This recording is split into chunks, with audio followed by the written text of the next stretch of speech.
నమస్తే. సార్ మేము సమాచార హక్కు చట్టం పోరాట కమిటీ సార్ మాది. చెప్పండి. సార్ ఇక్కడ మేము దర్పల్లి అగ్రికల్చర్ మీ ఆఫీస్లో కార్యాలయంలో సార్ దర్పల్లి ఆ, ఆ. సార్ ఇక్కడ సమాచార హక్కు చట్టం బోర్డు కానీ సిటిజన్ చార్ట్లు కానీ లేవని చెప్పేసి కొంతమంది ఆ, చెప్పడం వలన మేము ఇక్కడికి రావడం జరిగింది సార్. మరి ఇక్కడ ఆఫీస్లో కూడా ఏం లేవు సమాచార హక్కు చట్టం సంబంధించి సార్. ఇప్పటిదాకైతే మన అగ్రికల్చర్ ఆఫీసులో ఎక్కడ కూడా లేవు. మన అగ్రికల్చర్ మన మా ఎవరైతే మాకు డిటిఓ ఉంటారో సార్ డిడిఓ ఆఫీస్ లో వరకే ఉన్నాయి అవి. సార్ మేము ఆల్రెడీ మీ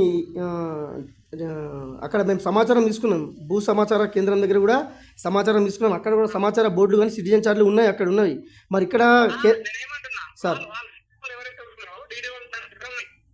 సార్ సార్ కావు కదా ఇవి. ఈ కరెక్ట్ ఆఫీసులో ఎక్కడ కూడా లేవు. సార్. ఇప్పుడు చట్టం వచ్చి 2000 చట్టం వచ్చింది సార్. చట్టం అందరికీ ఒకేలాగా ఉంటాయి కదా సార్. మీ అంటే మీ ఆఫీస్లో పెట్టద్దని రూల్ ఉంది ఏమన్నా? పెట్టాలని రూల్ ఏం లేదు. సార్ అదే సార్, మరి లేవు కదా. ప్రజలకు రైతులకు ఇన్ఫర్మేషన్ అనేది అందాలి కదా సార్. ప్రజలకు రైతులకు ఇన్ఫర్మేషన్ అంతనే కదా సార్. ఓకే, సార్ నేను ఒకసారి ఇన్ఫర్మేషన్ ఏదైనా తీసుకొని ఏదైనా బోర్డు పెట్టుకుంటే పెట్టేస్తాను. బోర్డు పెడుతుంది 500 రూపాయలు బోర్డు అయిపోతుంది. అదే సార్, అదే సిటిజన్ చార్ట్, అదే సార్ సిటిజన్ చార్ట్ మరియు సమాచార బోర్డు సార్, రెండు సార్. ఓకే, ఇంతకు ముందు అయితే లేకుండా ఎక్కడ అందుకని చెప్పి పెట్టలేదు. సార్ కట్ అవుతున్నాయి. నేను అంటే ఏ ఆప్తే కాదు సార్ ఉన్నా నేను పోయినప్పుడు లేకుండా అట్లనే ఉన్నది, కంటిన్యూ అయినాయి. దర్పల్లి దగ్గర దర్పలు కూడా అంతే ఉన్నాయి. సో మరి ఉన్నాయి వచ్చి నేను అనుకున్నా ఒక పెట్టాలంటే పెడతా, నేను కనుక్కుంటా ఒకసారి, సరేనా?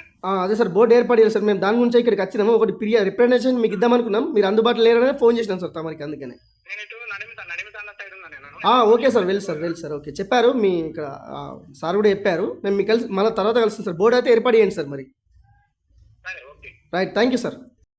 రేటింగుల కోసం పాకులాడటం మాకు తెలియదు.